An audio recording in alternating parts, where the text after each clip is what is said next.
Hola, ¿qué tal? Bienvenidos. Vamos a continuar con el proyecto de la unidad anterior. Como espero recuerdes, en nuestra aplicación tenemos dos clases. La clase y método principal, que se muestra del lado izquierdo de la pantalla, y la clase de objetos de estudiante del lado derecho. ¿Qué tenemos en nuestra clase principal?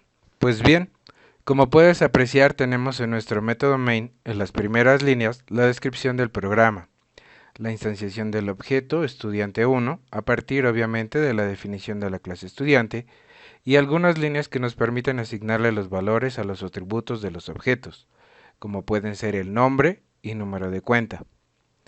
Siguiendo con la lógica de las líneas anteriores, podemos escribir unas nuevas para solicitar por consola el valor del promedio de secundaria del alumno.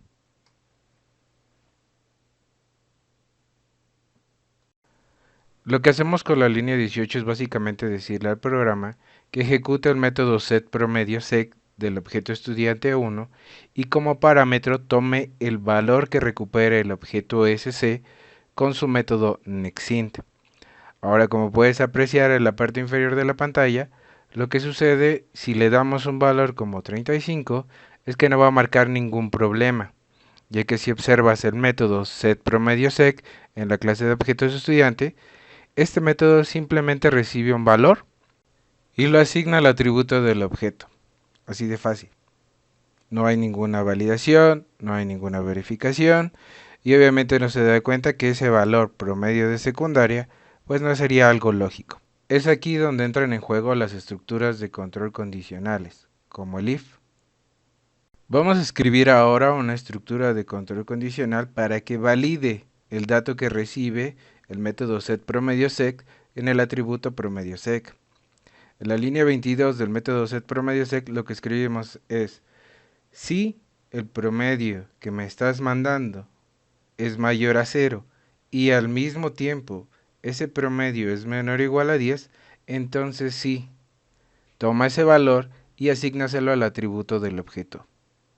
Pero en dado caso que no se cumpla, no hagas nada. Esta es la primera versión del if.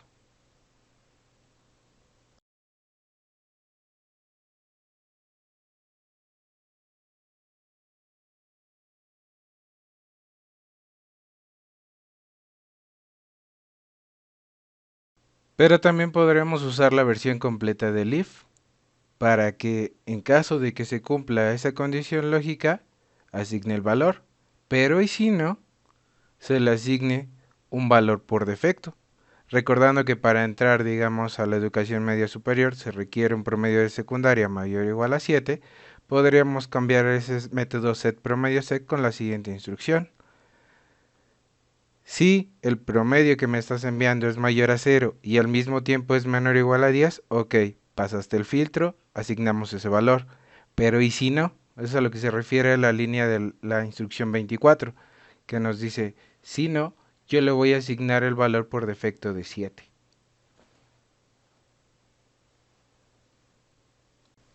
Recuerda que al final del día la sentencia if-else permite ejecutar una instrucción o un determinado segmento de código si se cumple una condición lógica y otra instrucción u otro segmento de código en caso de que no. Espero que con este video te haya quedado un poco más claro. Nos vemos en el siguiente. Muchísimas gracias. Hasta luego.